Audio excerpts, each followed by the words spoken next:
হবিগঞ্জ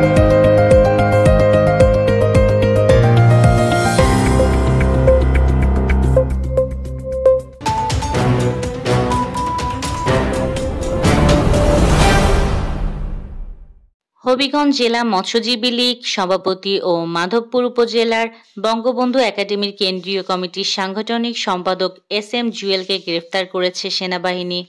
সম্প্রতি প্রধান উপদেষ্টা একজন জন্মগত পুরুষকে অদম্য নারী পুরস্কার প্রদান সুকৌশলে সমাজে পশ্চিমা বিকৃত যৌন মতবাদ প্রসারের সচেতন প্রচেষ্টা বলে মন্তব্য করেছেন ওলামা জনতা ঐক্য পরিষদ নেতারা। মৌলভীবাজারে পুলিশের কাছ থেকে আওয়ামী লীগ নেতা ছিনতাই।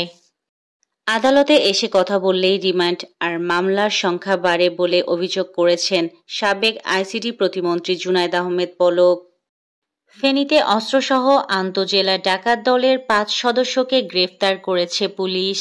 গার্মেন্টস শ্রমিকদের অবরোধ প্রত্যাহার, ৩ দফা দাবি মেনে নেওয়ার আশ্বাস। সড়ক থেকে অবরোধ তুলে নিয়েছে আন্দোলনরত গার্মেন্টস শ্রমিকরা।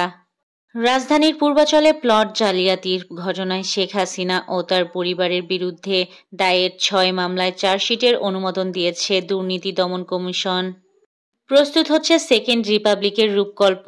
মুক্তিযুদ্ধের মধ্য দিয়ে বাংলাদেশকে ফার্স্ট রিপাবলিক উল্লেখ করে নতুন গঠিত জাতীয় পার্টি সেকেন্ড রিপাবলিকের উপর বহুদলীয় নতুন সংবিধান প্রতিষ্ঠা চায়।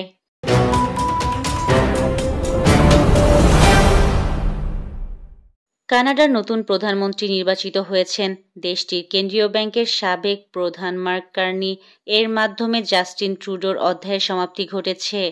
বাংলাদেশের সরকার বদলালে সম্পর্কে পরিবর্তন আসতে পারে বললেন ভারতীয় সেনাপ্রধান। এবার জাপানের দিকে নজর ফেরাচ্ছেন ট্রাম্প। নেপালের ক্ষমতাচ্যুত রাজা রাজেন্দ্রকে কাঠমান্ডুতে হাজারো মানুষের অভ্যর্থনা, রাজতন্ত্র ফেরানোর আহ্বান।